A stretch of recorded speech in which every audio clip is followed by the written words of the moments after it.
प्रिय दर्शकों नमस्कार। मैं जगदीप सिंह एक बार फिर आपका स्वागत करता हूं।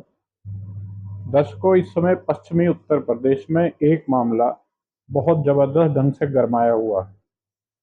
उसकी तपिश कहीं ना कहीं दिल्ली तक पहुंचती हुई दिखाई दे रही है और वो मामला है मेरठ के सेंट्रल मार्केट के ध्वस्तीकरण का मामला। प्रिय दर्शकों, ये कोई छोटी मोटी मार्केट नहीं थी। इसमें लगभग 850 दुकानें थी, जिसमें बड़े बड़े शोरूम, स्कूल तक बताए जा रहे हैं। और अचानक ही एक फरमान आता है कि इस पूरे कॉम्प्लेक्स को ध्वस्त कर दिया जाए। ये वो जगह है जहां हमेशा भाजपा को एक बहुत बड़ा जन समर्थन मिलता रहा।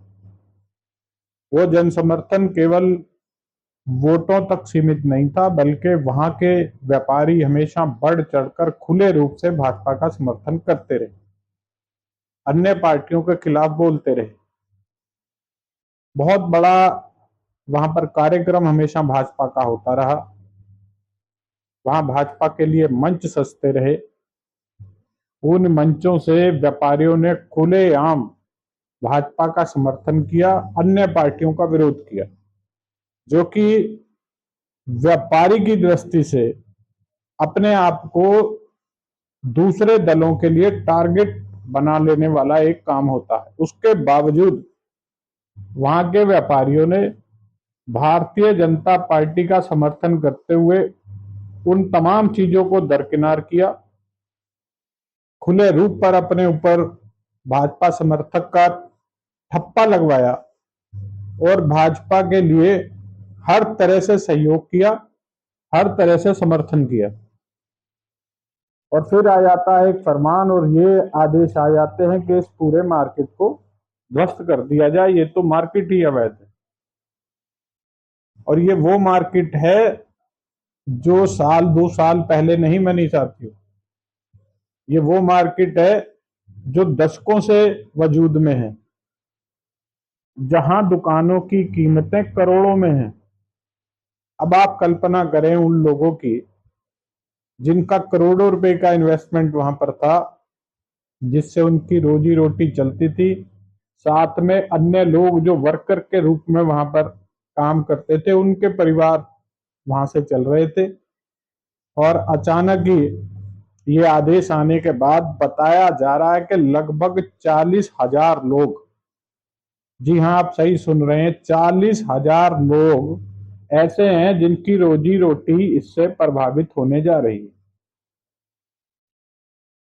साथियों, अगर मामला केवल इतना होता तब भी ये माना जा सकता था कि ये केवल मेरठ तक सीमित एक मामला है।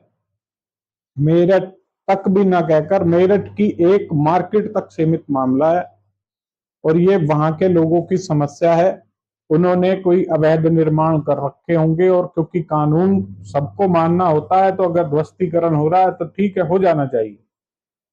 लेकिन इसमें आश्चर्यजनक चीजें और चिंताजनक चीजें जो व्यापारी वर्ग के लिए हैं वो ये है कि अलग अलग अलग अखबारों में और पोर्टल्स पर अब माननीय सुप्रीम कोर्ट के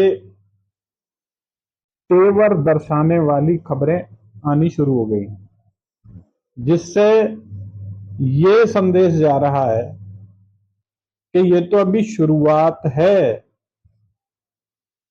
घरेलू प्लॉट्स पर, घरेलू प्रॉपर्टी पर जो लोग कमर्शियल उसका यूज कर रहे हैं, वो सब सावधान हो जाएं। ये उन सब के लिए चुनौती है, चेतावनी है। यानी इस मामले को केवल ये कह देना कि ये मेरठ का मामला है या केवल एक मार्केट का मामला है, अब अतिशयोक्ति कहलाएगा। क्योंकि जो वो खबरें आ रही हैं उनसे स्पष्ट हो रहा है कि ये मामला पूरे देश में लागू होने जा रहा है। उन खबरों के अनुसार, मैं अपने शब्दों को फिर दोहरा रहा हूं, जो लगातार सोशल मीडिया पर चल रही है, जो अखबारों में उसकी कटिंग आई है, उससे स्पष्ट हो रहा है कि ये मामला पूरे देश में चलेगा, पूरे देश के लिए चेतावनी। तो इससे पूरे व्यापारी वर्ग को सावधान हो जाना चाहिए। उन व्यापारियों को सावधान हो जाना चाहिए जिनके प्रतिष्ठान कमर्शियल जगह पर ना होकर ऐसी मार्केट्स में चल रहे हैं जो मार्केट आवासीय क्षेत्र में आती हैं, जो आवासीय मार्केट हैं। तो कानून अपना काम करेगा साथियों। कानून से बड़ा कोई भी नहीं है, और ये मैं नहीं कह रहा, ये अब वहां पर सत्ताधारी पार्टी के नेता कह रहे हैं। अब पार्टी के नेता ये कह रहे हैं कि ये मामला कोर्ट का मामला है, इसमें कोई कुछ नहीं कर सकता। वहां पर व्यापारियों में रोष इस बात का है कि आज जब हमें जरूरत है तो सत्ताधारी पार्टी का कोई भी नेता हमारे बीच में नहीं आ सकता। ये सबसे बड़ी वहां पर विरोध की वजह है। एक भी सत्ताधारी पार्टी का जनप्रतिनिधि मेरठ के उन व्यापारियों के पास नहीं पहुंचा जिन्होंने हमेशा बढ़ चढ़कर इस पार्टी का समर्थन किया, और उसमें बड़ी अभद्र भाषा भी कहीं कहीं हम देख रहे हैं व्यापारी वर्ग द्वारा इस्तेमाल की जा रही। तो ये स्थिति पूरे देश के लिए चिंता का विषय होनी चाहिए। अब देखना है इसमें व्यापारी संगठन क्या निर्णय लेंगे, क्योंकि हम अतीत में देख चुके हैं इसी तरह का मामला जब किसानों के लिए आया था तो बहुत बड़ा पूरे देश का किसान एकजुट हो गया था और बहुत बड़ा आंदोलन हमें देखने को मिला था। हालांकि उस आंदोलन में भी तमाम तरह की चीजें थी और मीडिया द्वारा लगातार ये भी बताया गया था कि ये विदेशों द्वारा फंडेड है और इसमें जो लोग बैठे हैं वो किसान नहीं है। अब देखना यह है कि किसान नेता की तरह क्या व्यापारी नेता भी आंदोलन की राह पर जाएंगे, या सिलसिलेवार ढंग से ये चीजें आगे बढ़ेंगी। ये सारी चीजें अभी समय के गर्भ में है, ये सब आने वाले समय में दिखाई देगा।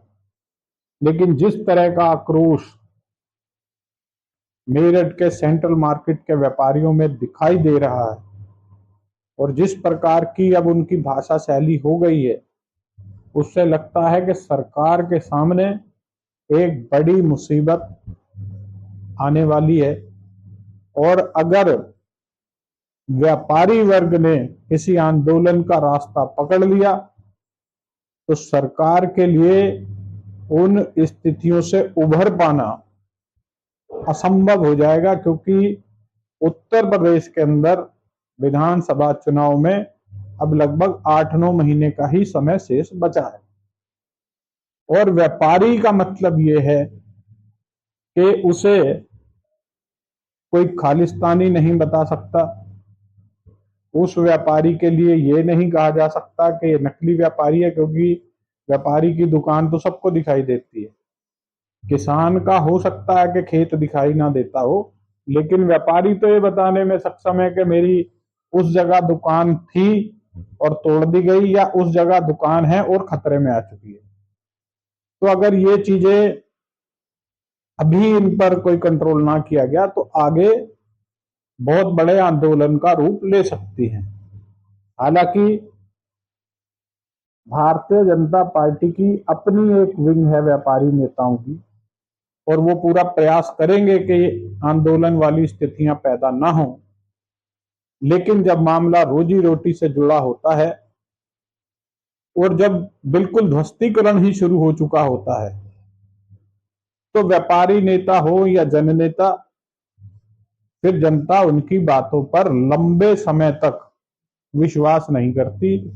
जनता को पेट से जुड़े हुए मामले में तुरंत और त्वरित कार्रवाई चाहिए होती है, और उस समय कोई लंबी लारेबाजी काम नहीं आती।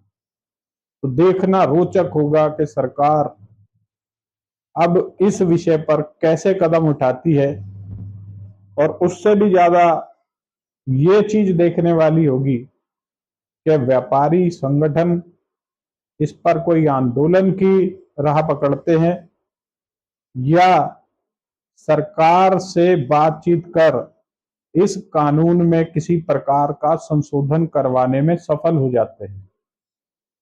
मतलब बिना आंदोलन से ही वो अपनी बात मनवा लेते हैं, क्योंकि अगर कानून की रूलिंग्स को देखें तो ये रूलिंग अब स्थापित हो चुकी है। सुप्रीम कोर्ट ने स्पष्ट कर दिया है कि ये तोड़फोड़ होनी चाहिए, ये रुकनी नहीं चाहिए, और साथ ही स्पष्ट चेतावनी दे दी है कि देश भर के ऐसे लोग सावधान हो जाएं। यानी कि रूलिंग बन चुकी है, और कानून और अदालतें हमेशा इन रूलिंग्स के सहारे ही चलती हैं। अगर किसी ने जमानत लेनी होती है तब भी उसका वकील यही रूलिंग्स पेश करता है कि फलाने सन में फलाने मामले में इस आधार पर मेरे क्लाइंट जैसे ही एक अन्य व्यक्ति को जमानत दी गई थी, तो मेरे क्लाइंट को भी उसी आधार पर, उसी रूलिंग के आधार पर जमानत दी जाए। तो ये रूलिंग बन चुकी है, अब ये आधार बन चुका है कि कोई भी शिकायतकर्ता इस रूलिंग का सहारा लेकर शिकायत कर सकता है कि इस आदेश का आपने इस सन में इस मार्केट के ध्वस्तीकरण के लिए आदेश दिया था, तो उसी के आधार पर उसके जैसी ही मेरे शहर की मार्केट के ध्वस्तीकरण के भी आदेश दिए जाएं। ये रूलिंग बन जाना स्पष्ट रूप से देश भर के लिए चेतावनी है। देखते हैं कि सरकार और व्यापारी संगठन इस मामले में क्या रुख अख्तियार करते हैं। बाकी जानकारियों के लिए, बाकी मुद्दों पर चर्चा के लिए आपके साथ पुनः संपर्क करता रहूंगा। तब तक के लिए नमस्कार।